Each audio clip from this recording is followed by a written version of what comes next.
আজ বৃহস্পতিবার, এখন সকাল 11টা বাজে। আমার নতুন একটি ব্লগে আপনাদের সকলকে জানাই আমন্ত্রণ। আশা করি সাথে থাকবেন। আমি বাংলাদেশে গত মাসের আগের মাসে অর্থাৎ সেপ্টেম্বরে গিয়েছিলাম। ওখানে 15-20 দিন ছিলাম। ওখানে থাকার প্রায় পুরো সময়টাই আমি খুলনায় ওখানে অতিবাহিত করি।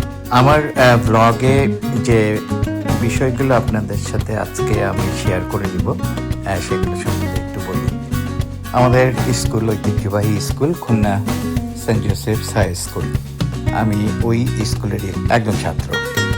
আমাদের একটি মিশন ছিল বলা যায়, কিংবা ইচ্ছা ছিল। গত বছর আমি যখন বাংলাদেশে গিয়েছিলাম তখন আমরা একটি ফাউন্ডেশন করার ইচ্ছা কিংবা মত প্রকাশ করি সকলে মিলে, এবং সেটা করার জন্য আমরা স্টার্ট করে দিই ওই সময় থেকে, যেটি এখন 1 বছর পূর্ণ হয়। একটি সাধারণ সভায় আমরা ডিসকাস করি এবং আমরা কিভাবে এগিয়ে যেতে পারি সেটির একটি আলোচনা সভা হয় ওখানে। তো সকলের সম্মতিক্রমে আমরা ঠিক করি যে আমাদের এই ফাউন্ডেশনটার নাম হবে খুলনা জোসেফিয়ান শিক্ষা ও স্বাস্থ্য ফাউন্ডেশন। যা হোক, আমরা ওখানে কাজ শুরু করে দিই। সভা হয়, কয়েকটি মিটিংই ওখানে হয়, এবং আশা করি আপনাদের দোয়ায় আমরা রেজিস্ট্রেশনটাও পেয়ে যাব এবং পুরো দমেই আমরা এটা শুরু করতে পারবো। আমাদের সাথে থাকবেন। আমি ওখানে যার পরপরই বেশ কিছুটা সময় অসুস্থই ছিলাম আসলে বলা যায়, তবুও কিন্তু আড্ডা দিতে একদমই কম হয়নি।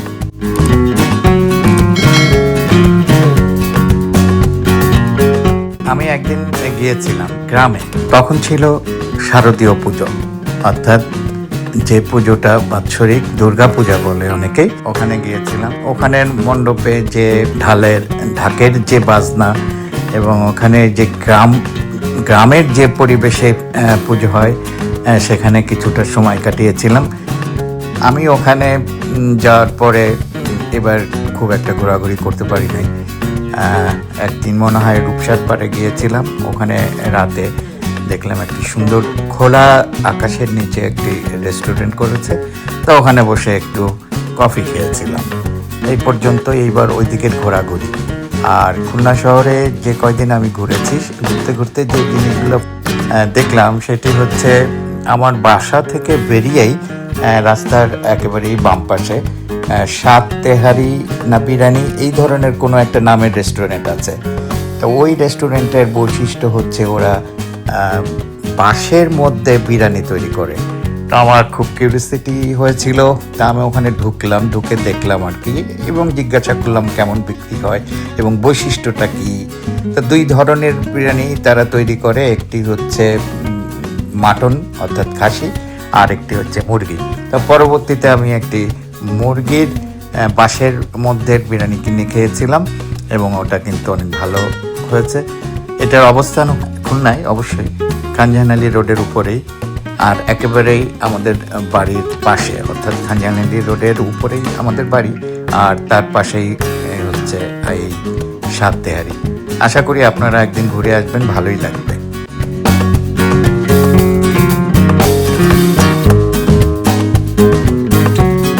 আমার এবার ঢাকায় একেবারেই যাওয়া হয়নি বললেই চলে। আমি ওখানে গিয়েছিলাম একদিন, বসুন্ধরা সিটিতে গিয়েছিলাম কম্পিউটার কেনার জন্য। তা ওখানে যে কিছুটা সময় কাটাই এবং কম্পিউটার কিনে ওখান থেকে চলে আসি। তারপর আর খুব একটা ঘোরা হয় নাই। তবে একদিন গিয়েছিলাম, সেটি হচ্ছে আমার একখণ্ড জমি আছে জলশিরিতে, আর্মি এইচএস বলে আর কি ওখানে। তবে আমার কিন্তু অনেক অনেক ভালো লেগেছে, বিশেষ করে ওদের গল্ফ ক্লাবটা, তারপর যে সেন্ট্রাল পার্কটা, এবং যে আবাসিক প্ল্যানগুলো, অর্থাৎ একটা মডার্ন সিটি বসবাস করার জন্য অনেক উপযোগী।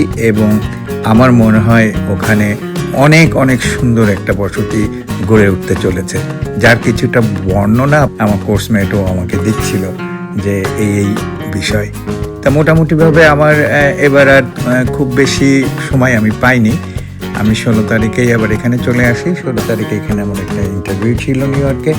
ওই ইন্টারভিউটা দিয়ে আমি পরের দিনই আবার বাফেলোতে ব্যাক করি। তা আপনারা সবাই ভালো থাকবেন, আমার সাথে থাকবেন। আর আপনাদের যদি এই ব্লগটি ভালো লেগে থাকে, সাবস্ক্রাইব করে অবশ্যই একটি লাইক দিবেন। পরবর্তী একটি ব্লগে আবার দেখা হবে। খোদা হাফেজ।